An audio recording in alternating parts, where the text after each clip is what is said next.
So in this video, we're going to spend some time going back and reviewing how to solve differential equations by using separation of variables. So remember that a differential equation is just an equation that involves a derivative. So we have dy dx equals 2xy, and we want to find both the general and the particular solution for the equation, and we're given that y equals 3 when x equals 2. So let's first of all start by cross multiplying, because we want to try to get our y's and dy's together and then our x's and dx's together. So if we do that, we get y dy would equal 2x dx. Then we integrate both sides. The integral of y dy would be 1/2 y squared. And then the integral of 2x dx would be x squared plus c. Now, let's find the general solution first. Remember that the general solution is the solution that keeps the plus c in the problem. So to do that, I would want to solve this equation that I have here for y. So we'll multiply everything by 2. So I'm going to multiply both sides of the equation by 2. And that's going to give me y squared equals 2x squared plus 2 times a constant would just be a constant. So I'm going to keep that c. Then I can go through and solve for just y and take the square root of both sides. Now remember that when I do that, I get 2 answers, plus or minus, and then I have 2x squared plus c. So my general solution could be either of these two, positive square root of 2x squared plus c, or negative square root of 2x squared plus c. To find the particular solution, what I want to do is go back now and solve for c. So I'm going to take this point in my problem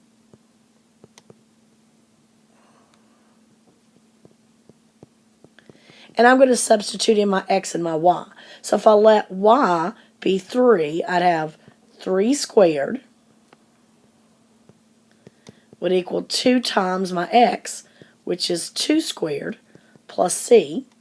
So 9 would equal 8 plus c, and c is 1. But then that gives me that y would be, or y squared would be, 2x squared plus 1. But again, we have to solve for y equals, so I take the square root of both sides.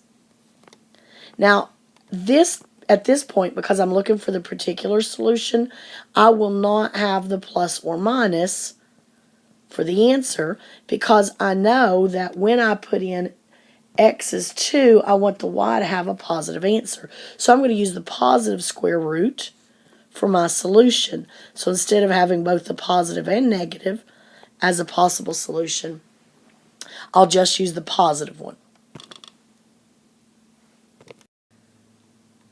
Let's look at one more example. This one's a little more difficult because when you first look at this, if I cross multiply, I'm going to get that dy equals 14 plus 2y dx.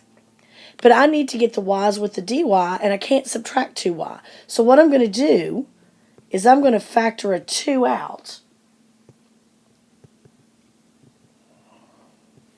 And then I'm going to divide both sides by 7 plus y. So that you end up with 1 over 7 plus y dy would equal 2 dx. Now we integrate both sides. Well, the integral of 1 over 7 plus y is the natural log of the absolute value of 7 plus y. And that's going to equal 2x plus c.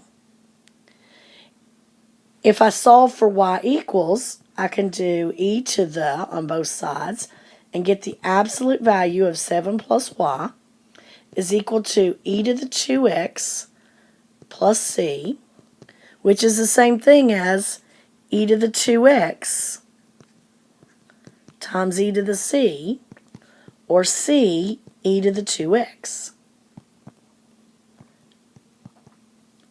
Now, depending on our values of y, we may or may not be able to lose that absolute value. If we look back at our original problem, y equals 3 when x equals 0, we could go ahead and lose the absolute value because this will not turn out, this quantity will turn out negative, will not turn out negative. So that would give me 7 plus y would equal c e to the 2x, or y would equal c e to the 2x minus 7.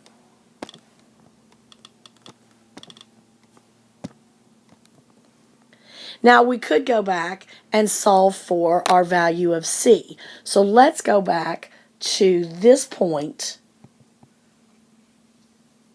I'm going to try to do this up at the top and solve for c. So we have the absolute value of 7 plus y is equal to c e to the 2x.